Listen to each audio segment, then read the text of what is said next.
Como vocês estão vendo, eu vou falar um pouco da questão internacional, né? Então, eu chamei isso de anatomia de um fracasso, né?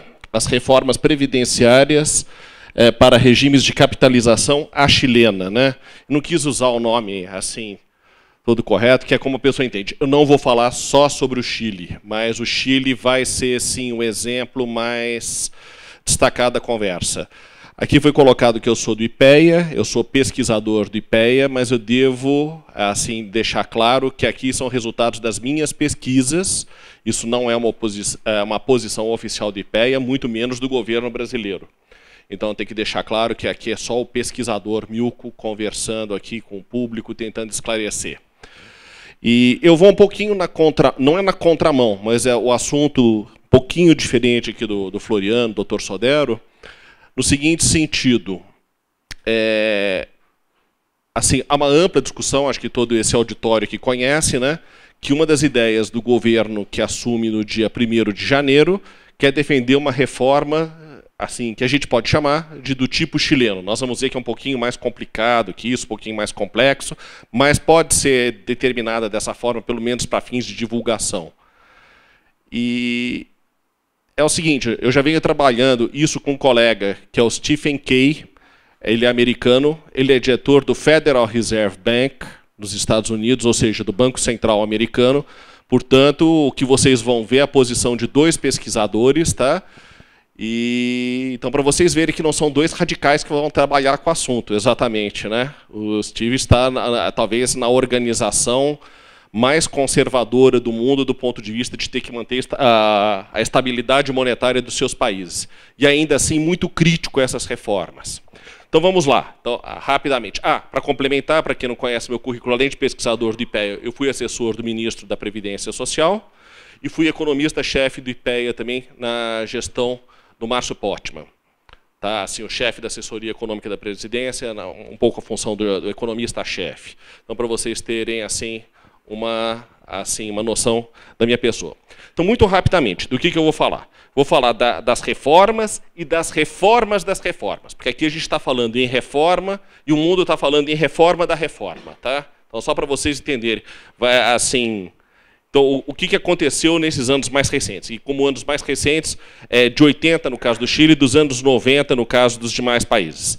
As reformas depois vou falar das reformas da Previdência na América Latina, o que aconteceu, e quais são os problemas e desafios do mercado de trabalho. É inacreditável como o debate brasileiro e latino-americano não consegue entender que nós não podemos propor reforma do tipo chileno, porque nós não somos a Suíça, nós somos a América Latina, com grandes problemas relacionados ao nosso mercado de trabalho. Mas isso é para o final. Então, para começar, reforma e reforma da reforma. Vamos lá.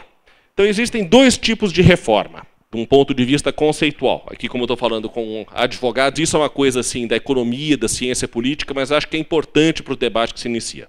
A reforma chamada paramétrica e a reforma chamada paradigmática ou estrutural. A reforma paramétrica é também chamada, às vezes, de reforma não estrutural, mas eu não gosto de chamar assim porque a gente não define uma coisa negando a outra, né? Enfim, então, o que é uma reforma paramétrica? É o que foi feito no governo Fernando Henrique Cardoso no Brasil, por exemplo.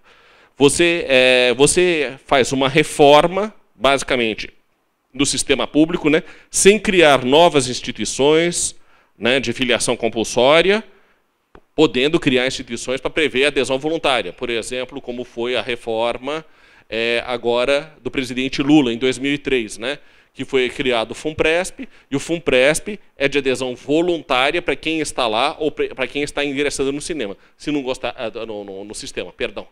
Se não gostar da ideia, né, simplesmente não adere. Não é obrigatório, como é no caso chileno. Dificultar o acesso aos benefícios nas suas modalidades de idade, risco e buscar ajustes automáticos significa isso. Por exemplo, essa emenda que está sendo discutida, a emenda constitucional que ainda está no Congresso, ela é uma emenda que está dizendo, olha, a idade mínima para os homens passa a ser de 65 anos. Né?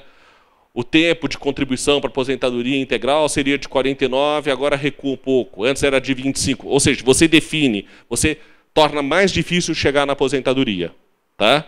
reduzir o valor das aposentadorias e prestações temporárias. Ou seja, você esperava, antes da reforma, ganhar, vamos colocar um número qualquer, 100, depois da reforma, você vai poder ganhar 70.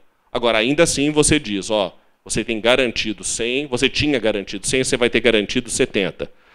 Isso é chamado de lógica de retração dos direitos sociais para reforçar a conexão entre contribuições e benefícios. Então, isso é o que foi feito no Brasil, vem sendo feito no Brasil em vários rounds.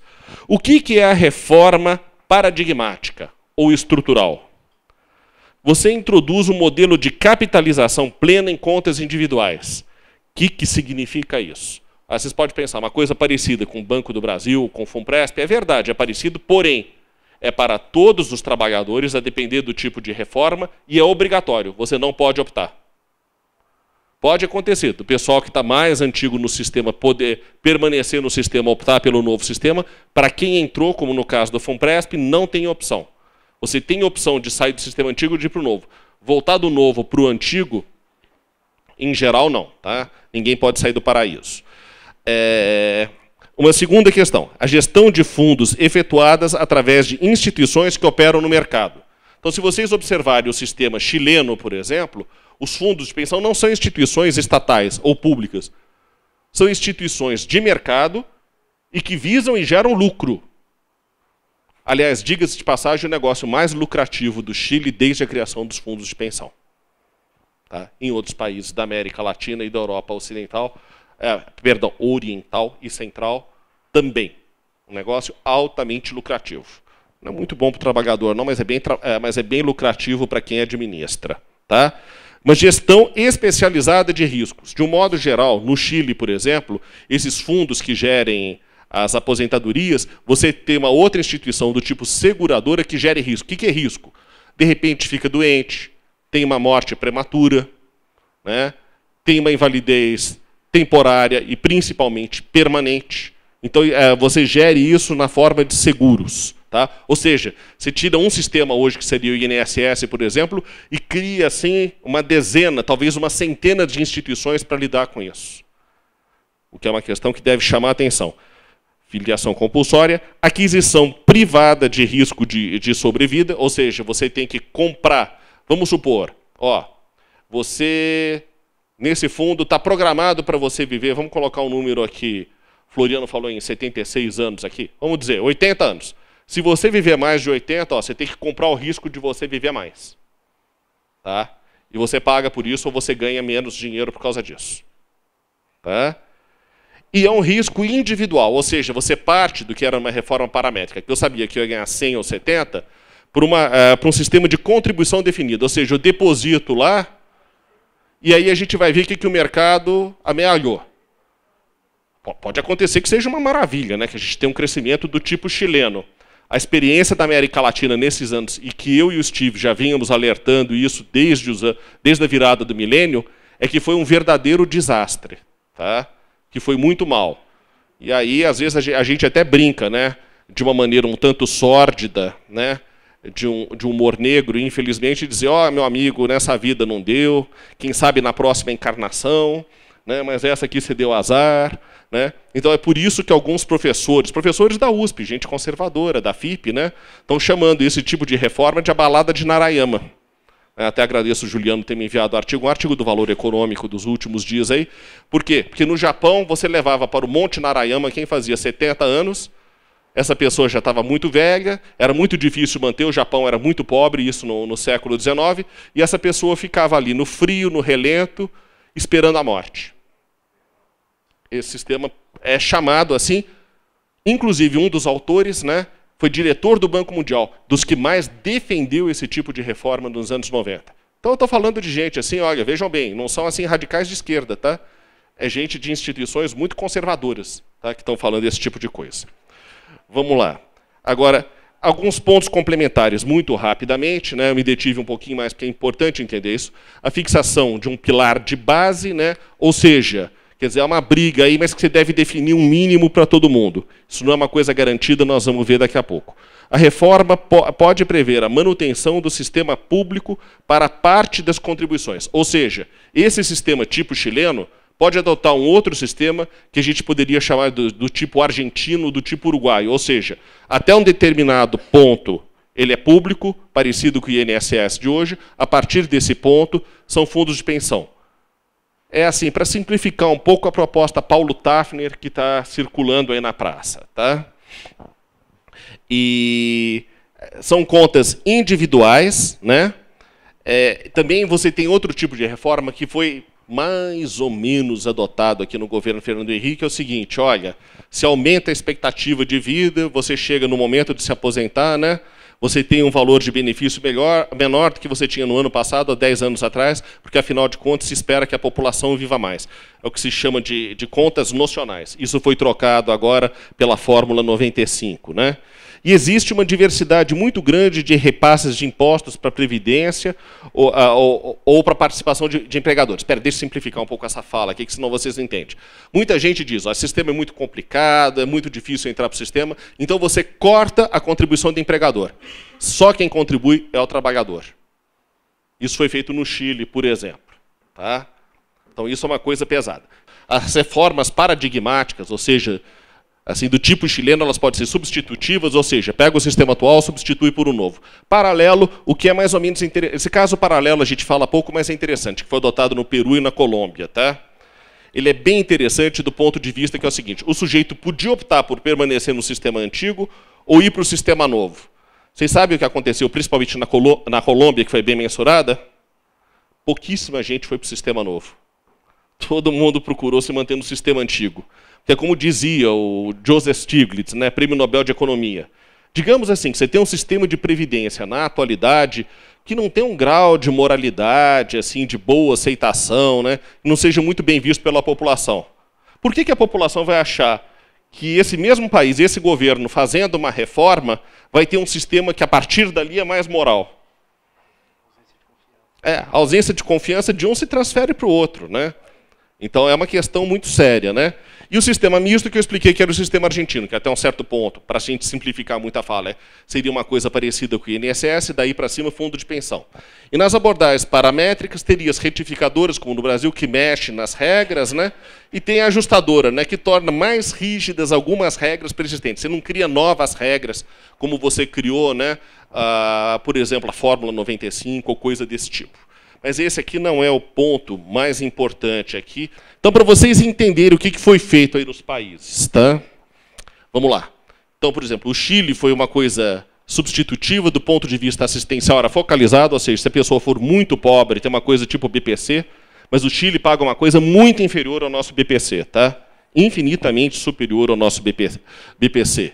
E exclui militares e policiais, que é exatamente a mesma questão que foi colocada pelo ministro Onyx Lorenzoni no Canal Livre, né, apresentado pela TV Bandeirantes neste domingo, reproduzido pela Band News na segunda-feira. Então, isso é uma informação pública. Tá? No Peru, é um modelo paralelo, né, não tem benefício assistencial, quem for pobre, enfim, vai para Narayama. E assim, exclui militares e policiais também. A Argentina é um modelo misto, também focalizado a coisa assistencial como no Chile, exclui servidores públicos. Né? Quer dizer, a Argentina já reverteu, como nós vamos ver. A Colômbia é paralelo, o Uruguai é parecido com a Argentina, a Bolívia era parecida com o Chile, mas também teve mudanças, vamos mostrar isso um pouco mais tarde. O México, mesma coisa que a Bolívia e o Chile. A Hungria, parecido com a Argentina, também reverteu, nós vamos ver isso um pouquinho adiante. A Polônia também, a Costa Rica também, o Panamá também. A Rússia, vejam bem, entrou nessa conversa também. Tá?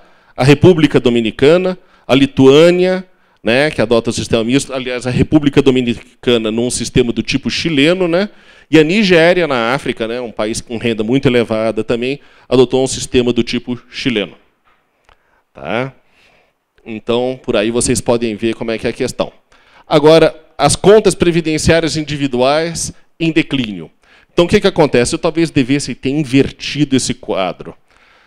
Os países estão vendo, por exemplo, existem relatos. Né? O ex-presidente da Argentina, Néstor Kirchner, por exemplo, falava que o pai dele entrou numa grande depressão, numa crise de choro, e morreu por conta disso, quando viu que ele ia receber da Previdência. Então, o presidente Néstor Kirchner iniciou um movimento de reforma da reforma, que depois foi concluído pela esposa dele, né, a presidenta Cristina Kirchner, né? Então, eles simplesmente encerraram o sistema e voltaram, digamos assim, para um sistema do tipo INSS. Bastante severo, mais severo do que o nosso aqui do Brasil, bastante severo. E se apropriaram daqueles fundos e gastaram, que não foi uma ideia totalmente correta de fazer, mas, enfim, foi feito. A Lituânia, né, reduziu as contribuições de 5,5%, quer dizer, você contribuía para um fundo de pensão com 5,5% do seu salário para 1,5%. Ou seja, para você tornar essa conversa bem menos importante. A Estônia, né, suspendeu, depois restabeleceu. Está numa coisa assim, tem um governo corta, tem outro governo devolve.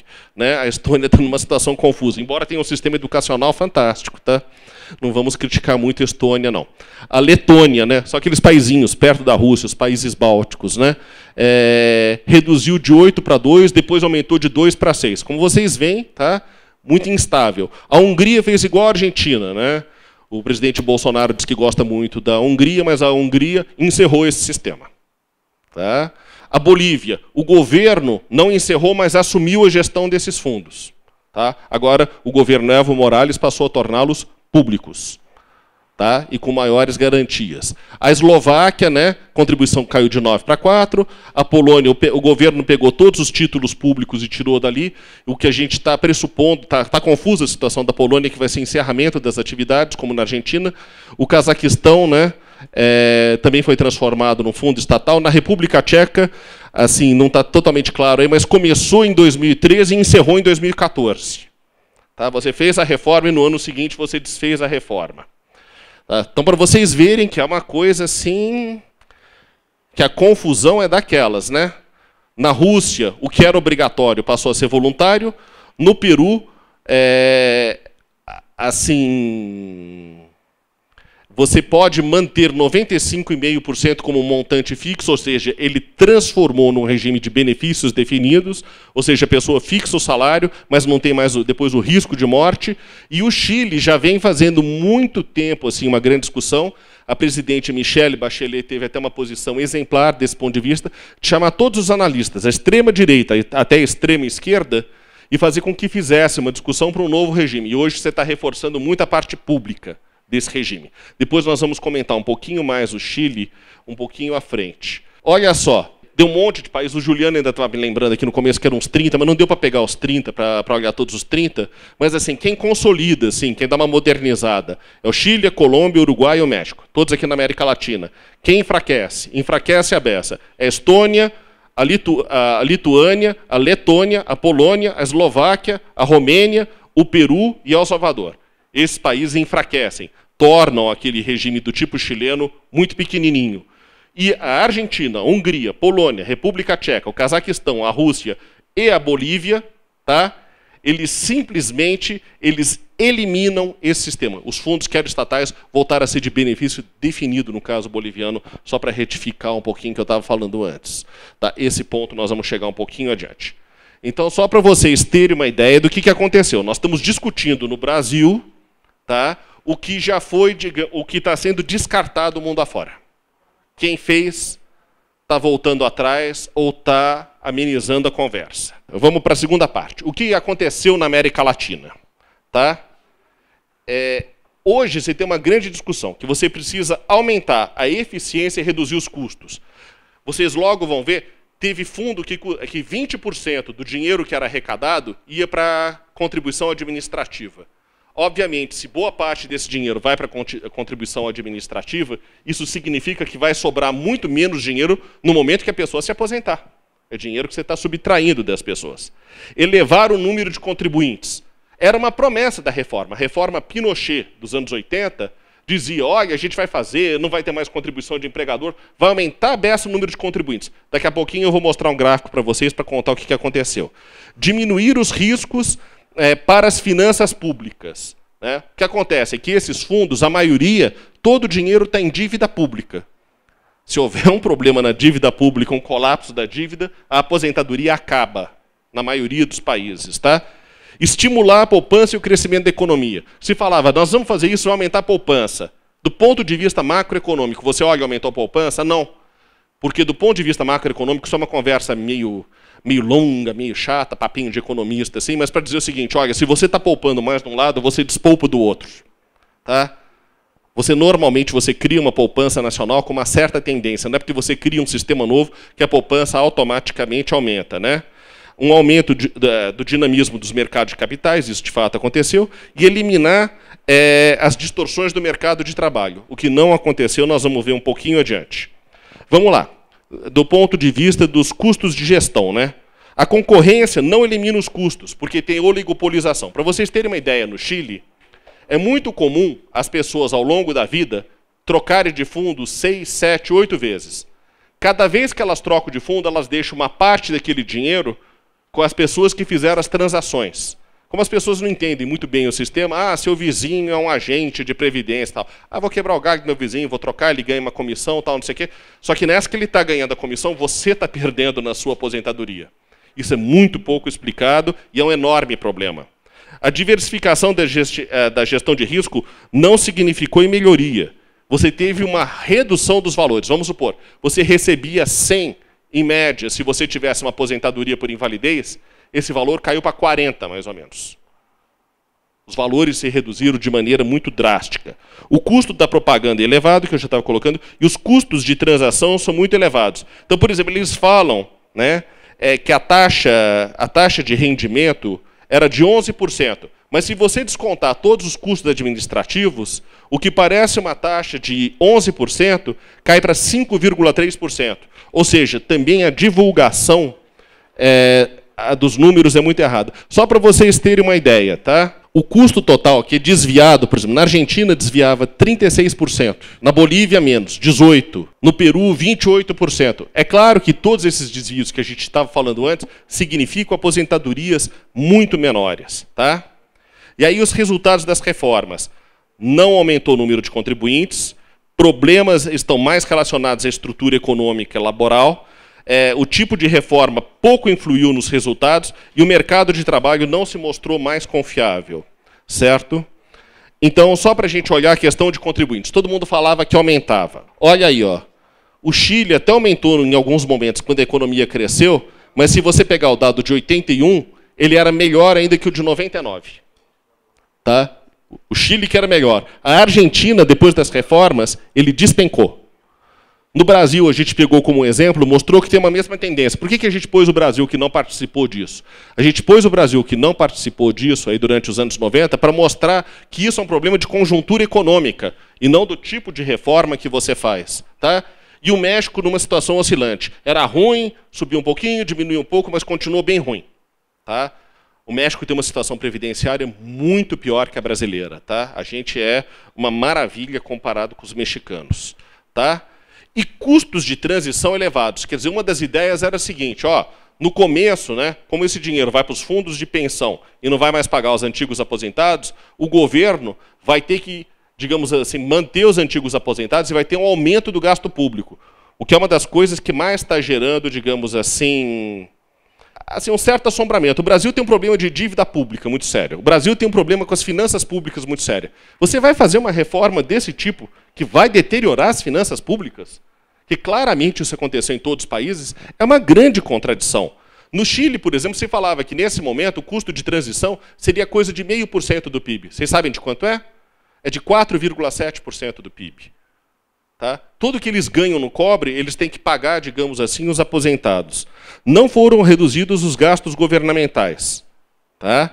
No caso da Argentina, o custo de transição contribuíram para deteriorar as finanças públicas e levaram àquela grave crise econômica de 2001, do governo de la Rúa. Tá? Isso causou um problema muito sério. E, o próprio Banco Mundial, revendo a sua posição, diz que os custos de transição podem inibir o desenvolvimento do mercado de capitais se não houver um ajuste fiscal. Por que o Chile tem uma situação assim, bastante melhor que a da Argentina ou do Peru, por exemplo? Porque fez aí sim uma reforma tributária muito inteligente, muito interessante, tá? Ao contrário da sua reforma previdenciária. E isso, de uma certa maneira, garantiu o país. E agora nós vamos para a terceira e última parte, né? Por que as propostas de reforma desse tipo de coisa não dão certo? Acho que todo mundo compreende assim, bastante bem, olhando para o Brasil, andando aqui pelo setor comercial, bem aqui do lado, né? Muito difícil perceber olhando o número de camelôs, mas vamos tentar explicar isso um pouco em números agora, né? Trabalhadores autônomos, ou seja, conta própria, tipo camelô, mas não é só o camelô, claro, né? Mas para a gente pensar assim, por exemplo, num país como a China, eles representam 65% dos trabalhadores. O Brasil, que apareceu como segundo colocado com os dados da OIT, tá? Tem 27,7%. África do Sul, 22%, né? Até chegar na Itália, por exemplo, 5,6%, a Rússia, 6%, Estados Unidos, 6,3%, Suécia, 6,6%, Alemanha, 8,7%. Então, qual é a diferença? Por que a Previdência é relativamente mais tranquila num país desenvolvido e é pouco tranquila num país em desenvolvimento como o nosso? Podem olhar, todos os países com problemas. Portugal, assim, numa situação intermediária, e a Índia, francamente, é que aqui o número é baixo, porque a maioria é trabalhador agrícola ainda, tá? Vocês vão ver isso um pouco mais adiante. Mais complicado. Porque você tem, em parte, um número de ocupados muito elevado. É só esse o problema? Não. Nós temos outros problemas aqui. Vamos lá. Por exemplo, o emprego doméstico. Eu quase caí da cadeira quando olhei os dados do OIT para ver que a Argentina tinha mais emprego doméstico do que a gente. Assim. Isso foi uma coisa muito surpreendente, né? E, aliás, uma presença, no caso argentino e chileno, razoável de homens no emprego doméstico. Uma coisa muito diferente do Brasil, que aquela pontinha azul ali são homens, os rosas são todos mulheres. Emprego doméstico é problema? Sim, a Dilma passou, a PEC das domésticas, esse tipo de coisa. Mas quando você vai olhar na prática, o número de domésticas que contribui é mais ou menos de 1 em cada 4. As outras 3, pelos dados da PNAD, não contribuem.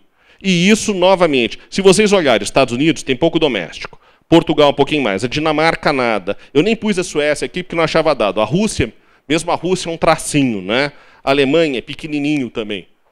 Então, quer dizer, todas essas categorias que são complicadas do ponto de vista da Previdência, elas representam pouco nos países ricos, nos países mais desenvolvidos, mas representam muito, são muito pesadas nos nossos países.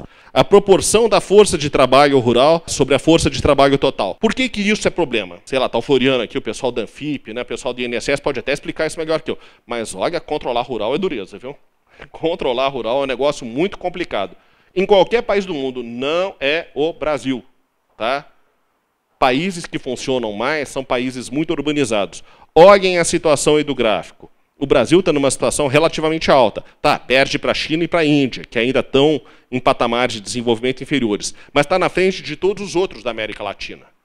Então é complicado. Com gente que ganha pouco, como é que você mobiliza essa gente?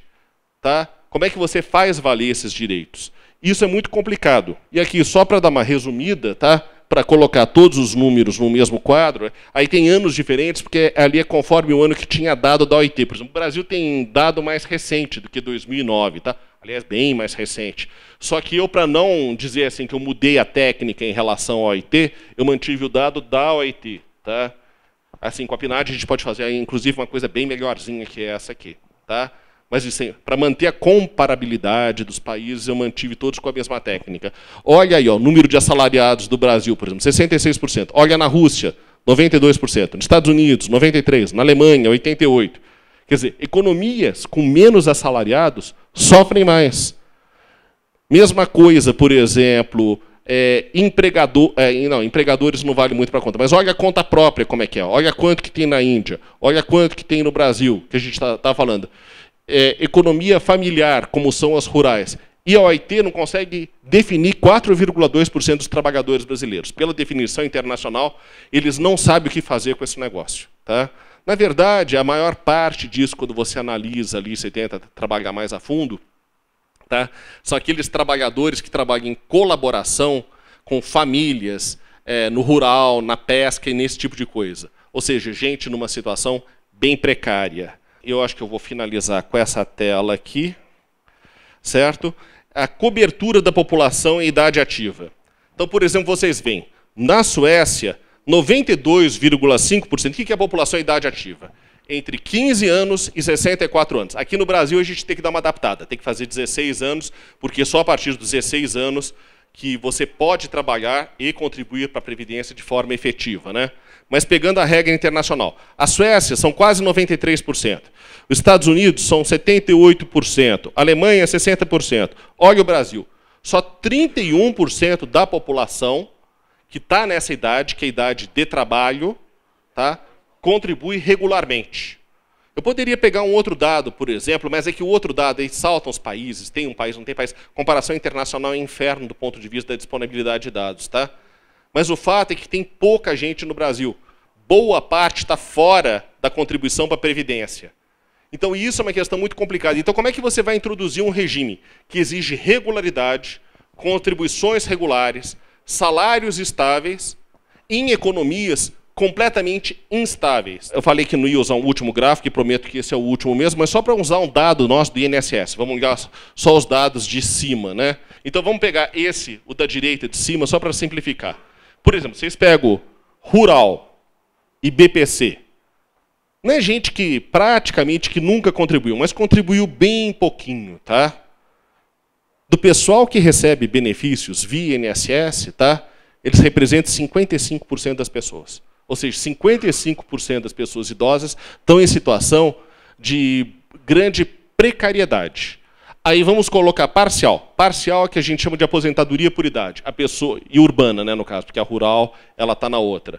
Ela contribui por 15 anos, que seria metade ou menos da metade do tempo normal de contribuição, né, e recebe uma redução no valor do seu benefício pela regra atual. Isso significa 21% das pessoas. Ou seja, quem contribui pouco ou de maneira parcial representa 76%, mais de 3 em cada 4 brasileiros em situação muito precária. E o normal, que seria aposentadorias por tempo de contribuição, ou benefícios assim por invalidez, gente que recebeu o benefício para valer, significa 1 em cada 4 trabalhadores. Então, nessa situação, é óbvio que se você fizer como você fez no Chile, você joga esse sujeito no mercado de trabalho, e no mercado de trabalho ele vai tendo contribuições, lá no final ele juntou muito pouco, e esse muito pouco vai ser muito difícil dele viver. Então, quer dizer, a gente tem que pensar em sistemas que se adaptem à situação brasileira. E esse, claramente, por exemplos internacionais, pelos países que já funcionaram, esse não funcionou. Existe assim números, existe assim informação de sobra de dizer que não funcionou. E se nós fizermos isso, nós vamos criar uma situação de grande precariedade para os idosos e para as pessoas que ficarem doentes, perderem a capacidade de trabalho, ou para as famílias que as pessoas morrerem antecipadamente. Acho que vamos para o debate. Eu agradeço a atenção.